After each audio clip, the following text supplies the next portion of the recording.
Je me suis fait voler 34 000 $ et on va regarder ça dans cette vidéo. Comment ça a pu arriver, qu'est-ce que j'ai fait derrière, voilà. Puis on va parler un petit peu d'argent aussi et de crypto-monnaie. C'est parti.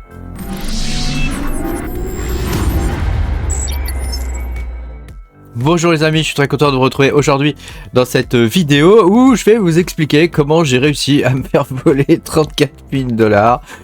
Bon, il vaut mieux avoir le sourire que d'en pleurer, hein, parce que de toute façon, on peut rien y faire, hein, dans tous les cas. Donc voilà, pense à mettre un petit pouce bleu et à t'abonner à la chaîne si tu es pas abonné. Je te rappelle que tu peux me soutenir en cliquant sur le bouton rejoindre sous la vidéo. Tu auras la plupart de mes vidéos en avance. Alors on va pouvoir commencer. Déjà, je tiens à remercier toutes les personnes qui sont sur mon Discord et donc qui sont au courant du fait que je me suis fait hacker, hein. Certains d'entre eux-mêmes se sont aussi fait hacker, hein. C'est quelque chose qui arrive régulièrement, malheureusement, hein. Voilà, bon, moi il se trouve quand même que c'est une somme quand même qui est relativement importante, hein. Ça peut représenter plus d'une année de salaire pour certaines personnes. Moi c'est pas mon cas, mais voilà, ça reste quand même une somme relativement importante. Alors évidemment c'est une somme qui n'est pas réalisée, dans le sens où ce n'est que de la crypto-monnaie, ce n'est pas transformé en argent réel, hein. Donc c'est pas comme si on m'avait vidé mon compte bancaire, là ça aurait été autrement plus grave, hein. Là c'est une somme, c'est de l'argent, hein, comme on le dit toujours, hein. Dans les crypto-monnaies on investit que ce dont on n'a pas besoin, hein. Donc là c'est de l'argent dont je n'ai pas besoin, que j'ai gagné en minant, hein. C'est pas de l'argent que j'ai investi comme ça, hein. D'ailleurs c'est pas vraiment de l'argent, hein. Ce sont des jetons, hein, qui pourraient avoir une certaine valeur le jour où on les échange contre de l'argent réel, mais à l'origine voilà, ce ne sont que des jetons qui ne sont pas réalisés encore, hein. Donc voilà, donc dans mon trésor de guerre je dois enlever 34 000 $, hein. Donc heureusement il m'en reste ailleurs. Donc alors comment tout ça s'est arrivé? J'ai un wallet Zelcore que j'utilise depuis des années, malheureusement pour moi.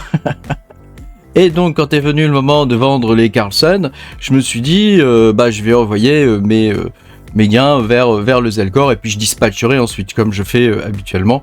Hein, donc habituellement je récupère les gains sur un wallet et puis ensuite je coupe pour limiter les risques, hein.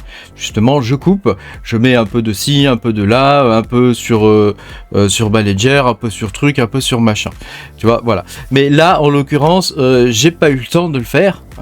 J'ai pas eu le temps de le faire puisque avant-hier quand je me connecte sur mon wallet Zelcore pour envoyer de nouveau des fonds, hein, je m'aperçois que il manque 34 000 $. Donc aïe aïe aïe. Donc là grosse douche froide, hein, quand même, hein, sur le coup j'étais pas très heureux, hein, de tout ça. Voilà, je le suis toujours pas d'ailleurs, hein, mais bon, de toute façon que veux-tu qu'on fasse, hein, on peut rien y faire, hein. Puis dans la vie il faut avancer, hein.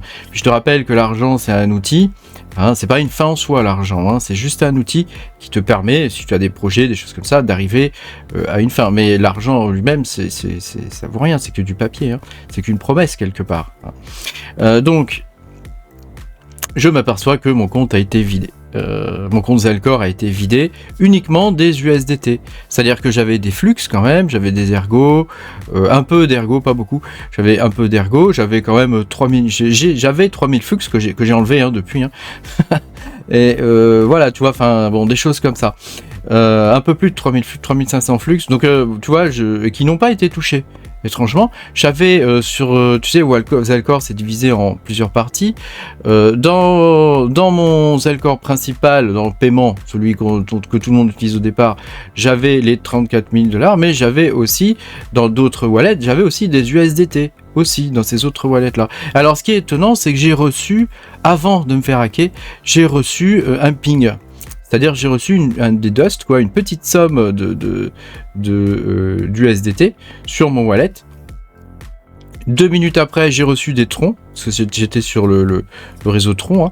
J'ai reçu des troncs et juste après, j'ai eu les sous qui sont sortis, quoi, hein. Et puis tout le reste n'a pas bougé, quoi. C'est-à-dire ils auraient pu dégommer mes nodes, ils auraient pu, tu vois, enfin ils auraient pu prendre un peu plus, quoi. Enfin pas forcément beaucoup plus, mais un peu plus.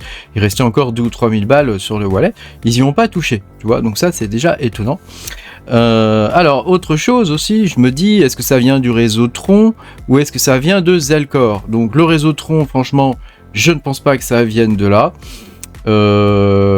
Parce que comment ils auraient fait à envoyer des sous sur l'adresse pour pouvoir retirer?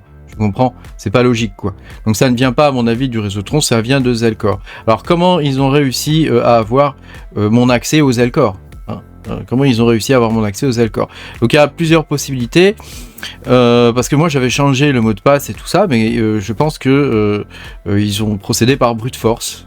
Je vois que cette possibilité-là. Le code PIN, évidemment, dans Zelcore, c'est juste une vaste blague, hein. Tu sais, le code PIN là que tu tapes au clavier, hein, avec n'importe quel keylogger, du coup tu le sniffes, quoi. Ce truc, c'est une vaste blague. Sur n'importe quel compte bancaire, quand tu te connectes dessus, il n'y a plus de PIN au clavier, quoi. Hein, tu cliques sur des chiffres qui sont dans un ordre qui change à chaque fois, hein. Donc ça, c'est vraiment... donc déjà, au niveau sécurité, c'est de ma faute, hein, j'ai été con, hein. J'aurais jamais dû utiliser Zelcore, hein. Zelcore, c'est une cochonnerie. Et donc voilà, moi je préfère voilà, te dire de ne plus utiliser Zelcore, hein. Donc si tu as des flux, fais attention parce que de toute façon t'as pas le choix d'utiliser Zelcore, surtout si tu as des nodes. Donc après ça, au final j'ai passé quasiment une journée à déplacer l'intégralité de mes fonds. Alors j'en ai transformé pas mal de ce que j'avais en Bitcoin, hein, parce que je trouve que les wallets qui permettent de mettre du Bitcoin dessus sont plus sécurisés que les autres wallets, quoi. Donc j'ai transformé pas mal de mes fonds, j'ai vendu une grande partie de mes petites crypto-monnaies, hein, de tous mes petits shitcoins que j'ai un peu partout, hein. Donc je les ai vendus. Voilà, j'ai gardé que quelques crypto-monnaies, hein. J'ai gardé Ergo. Donc ça, j'ai conservé tous mes ergos, donc qui sont dans mon wallet Nautilus, hein. J'ai conservé mes Dinex, hein, qui sont dans une machine virtuelle, hein. J'ai conservé mes XDAG. Voilà, tout le reste, j'ai tout vendu, hein. Donc j'ai récupéré tout ça sous forme de Bitcoin que j'ai stocké pour l'instant dans une Ledger, sachant que je n'ai absolument pas confiance dans la Ledger, hein. Donc j'aime pas le logiciel Ledger Live, je trouve il y a plein de pubs dedans, enfin tu vois, j'aime pas, quoi. Je suis allergique à ce soft, il me plaît pas, il est mal fait, et je trouve on voit pas bien comment c'est organisé, tout ça. Puis sur la Ledger, c'est casse-pied, faut installer des petites applications, tout ça. Bref, j'aime pas trop je suis content, hein, que Ledger soit une entreprise française et que ce soit le plus grand revendeur de hard wallet là au monde, hein. C'est très bien, hein, mais moi personnellement ça me convient pas, Ledger. En plus j'ai des Kaspa, ah oui, j'ai gardé mes Kaspa aussi, hein. J'ai des Kaspa, donc je peux pas les mettre sur la Ledger, donc ça pour moi c'est quand même un coin qui est entre 20 et 30e sur CoinMarketCap, qui est pas disponible sur ton hardware wallet, c'est quand même glauque, quoi. Enfin, du coup c'est inutilisable pour moi, donc je me suis tourné, en plus le code n'est pas open source sur Ledger, donc moi ça me gêne. J'ai choisi un wallet open source, hein. Donc j'avais le choix grosso modo entre deux wallets, hein, parce qu'il n'y en a que deux qui sont véritablement open source, hein. Tous les autres te mettent qui sont open source, au final c'est que des petits bouts du wallet qui sont open source, ils sont pas complètement open source. Donc il y a le Keystone, qui est un wallet open source, mais qui ne supporte pas le Kaspa, hein. Et puis il y a le OneKey, donc j'en ai déjà parlé dans d'autres vidéos avec le Tangem. Il y a le OneKey qui est entièrement open source et qui supporte le Kaspa. Donc le Tangem, j'ai pas pris Tangem parce qu'il n'est pas open source, et moi je veux un wallet qui soit complètement ouvert et dont le code source peut être libre et auditable, hein. Donc je veux pas une boîte fermée où il peut y avoir des failles qu'on ne connaît pas. Tu sais très bien que en termes de sécurité ça fonctionne, le système des boîtes noires, ça a fonctionné dans les années 90, 2000, peut-être début des années 2000, ça marche plus, quoi, ce genre de fausse sécurité, quoi, hein. Donc il faut que le faut que le code soit libre et qu'on puisse le lire, quoi. Donc voilà, j'ai pris une OneKey classique, hein. Donc tu vois, c'est un wallet somme toute relativement classique, hein, toc, OneKey, voilà, c'est un wallet relativement classique, hein. Qui te permet de stocker toutes sortes de cryptos dessus, avec un petit logiciel, voilà. Donc bon, ça a rien de foufou, hein, mais voilà, au moins tu as tes cryptos qui sont en sécurité là-dessus, hein. J'aurais dû le faire depuis longtemps. J'étais un peu allergique, on m'avait offert un Ledger, donc moi j'étais tu vois, avec le Ledger, donc tu vois que ça coûte 90 balles, hein. Si c'était 90 balles, ça peut t'économiser une paire de 35 000 balles. Tu vois, ça peut être intéressant quand même, hein. Ça peut être pas mal. Ah, donc bon, ah, voilà. Je refuse toujours de laisser mes coins sur des exchanges, hein. Je ne ferai pas ça. Et de même, je refuse aussi de mettre mes coins en USDT. Là, j'avais des USDT. C'est tellement rare en plus que j'ai des USDT. C'était temporaire, tu vois, parce que normalement je transforme tout derrière en Bitcoin et je répartis ça. Mais là, en l'occurrence, bah, tu vois, tu sais, c'était pressé, etc. On était un peu dans l'action et tout. En plus, juste derrière, il y a le Pyrrhine. Hop, je refais 5000 balles sur le Pyrrhine, tu vois, enfin, donc on était un peu dans le feu de l'action et j'ai oublié malheureusement mes techniques de base que je fais habituellement, où je transforme tout en Bitcoin pour sécuriser mes fonds. Donc là, trop tard, je me suis fait avoir.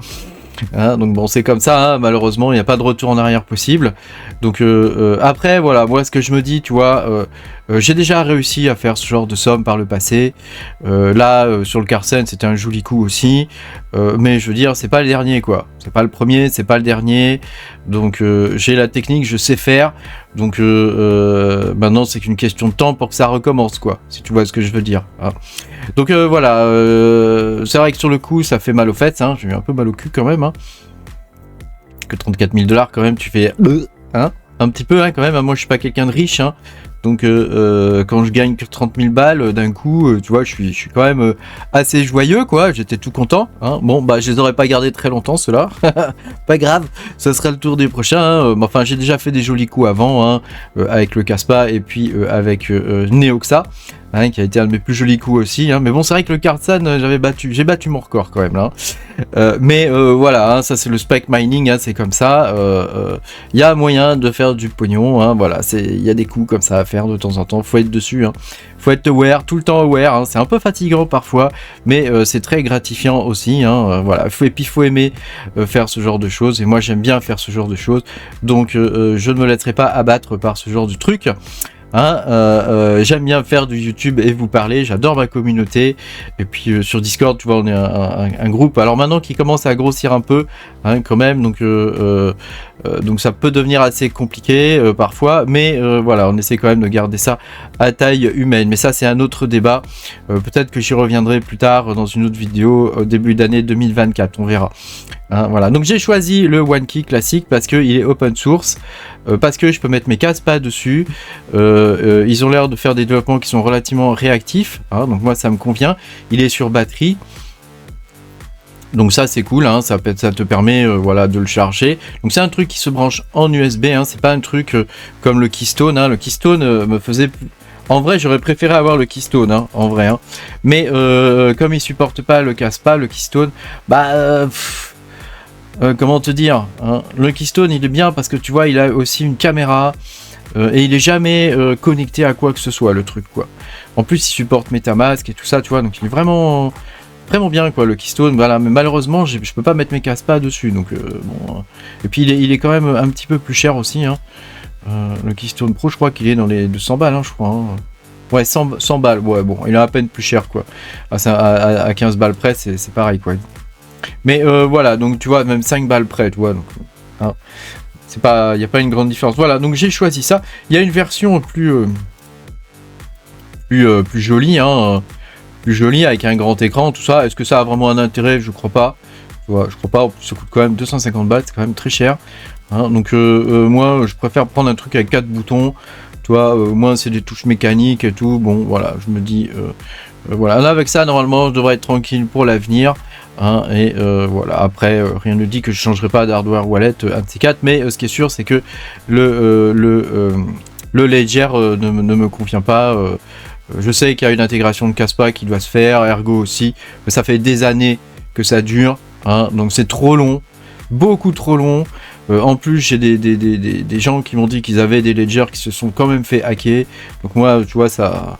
J'avais entendu des rumeurs sur Zelcore, comme quoi des gens se faisaient hacker leurs Zelcore et tout ça par brute force, machin, et trucs muches. Voilà, il est fort probable que j'ai eu un keylogger à un moment donné sur mon ordinateur. Donc là, j'ai scanné mon ordi, tout, j'ai tout réinstallé, tout. J'ai pas de keylogger. J'ai scanné avec plusieurs antivirus, puis bon, c'est un peu mon métier, donc j'ai même des outils un peu spécifiques qui permettent de voir s'il y a des processus un peu bizarres qui tournent, donc c'était pas le cas, donc là j'ai pas eu de keylogger depuis longtemps, donc je pense que j'ai eu précédemment le lab, probablement le lab, j'ai eu un keylogger avec le lab, Et voilà, ils ont récupéré mon accès à Zelcore. J'avais changé le mot de passe et je pense qu'ils l'ont brute forcé, y compris le pin, on peut le brute force, donc quelle drôle d'idée quand même d'avoir un pin comme ça sur Zelcore. Enfin, après voilà, moi si tu as des fonds sur Zelcore, je ne peux que t'inviter à les mettre ailleurs. Alors c'est un peu de ma faute parce que j'ai eu un keylogger, je pense, donc c'est un peu de ma faute. Après c'est quand même pas normal que un wallet, si on a juste le nom du compte, on puisse le brute force, quoi. Ça c'est quand même un peu particulier, quoi. Et puis qu'est-ce que c'est que cette histoire? J'ai reçu un ping quand même avant, c'est-à-dire un Dust avant sur l'adresse pour voir si elle était active ou quoi. Qu'est-ce que c'est que ça, donc voilà. Après moi j'y connais rien là-dedans, donc c'est pas mon job, moi, la sécurité des wallets, c'est plus d'autres trucs, et entre autres pour vous, avec vous, de miner des cryptos avant tout le monde et en avance, mais voilà, écoute, c'est Noël, donc pour moi ça va être un Noël où je vais avoir mal aux fesses, mais c'est pas grave, faut savoir se relever dans la vie, quand on tombe, faut se relever, toujours, la vie est un combat, c'est une lutte constante, du début à la fin, donc si tu te laisses abattre par des conneries comme ça, c'est pas bon, donc allez, courage.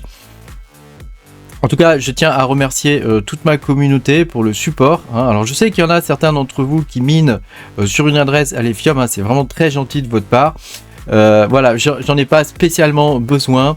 Donc, le jour où la personne, je crois que c'est Jetski qui récupère tout ça, me transmettra les fonds, probablement que je ferai comme je fais habituellement, c'est-à-dire quand on me fait un don, je coupe le don en deux. Et j'en offre la moitié sous forme de jeu à ma communauté. J'ai déjà fait plusieurs fois pour le Nexa par exemple, pour le Dinex, voilà, parce que je pense que ma communauté mérite bien aussi d'avoir un petit peu de gain quelque part. Donc, et puis les jeux c'est sympa aussi, voilà, ça permet de partager, voilà. Merci beaucoup d'avoir regardé cette vidéo. N'hésite pas toi à me dire ce que tu penses de tout ça. Voilà, écoute, c'est des choses qui arrivent dans la vie. Malheureusement, on n'est pas, personne n'est infaillible. Ça arrive même aux meilleurs. Voilà, n'hésite pas à mettre un petit pouce bleu puis à t'abonner à la chaîne si tu n'es pas abonné. Puis moi, je te dis à bientôt pour de nouvelles aventures. Salut.